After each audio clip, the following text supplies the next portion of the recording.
మన సమాజంలో ఇప్పుడు అవినీతి తారాస్థాయికి చేరుకుంది. ఏ కార్యాలయానికి, ఏ చిన్న పని కోసం వెళ్ళినా లంచం తీసుకోవడం సర్వసాధారణంగా మారిపోయింది. అసలు ఇప్పుడు సమాజం ఆలోచన ఏ విధంగా మారిందంటే, లంచం తీసుకోవడం తప్పేమీ కాదు, ఇది మామూలు విషయమే అని భావిస్తున్నారు. మరికొందరు లంచం తీసుకునే అతను తప్పు చేస్తున్నాడు, ఇచ్చేవాడిది తప్పేమీ లేదు అని భావిస్తున్నారు.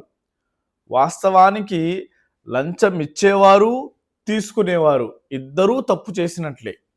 ఇస్లాం ధర్మం ఈ లంచాన్ని ఎంత తీవ్రంగా ఖండించిందంటే, లాన రసూలుల్లాహి స్వల్లల్లాహు అలైహి వసల్లం అర్రాషి వల్ ముర్తషి అని చెప్పబడింది.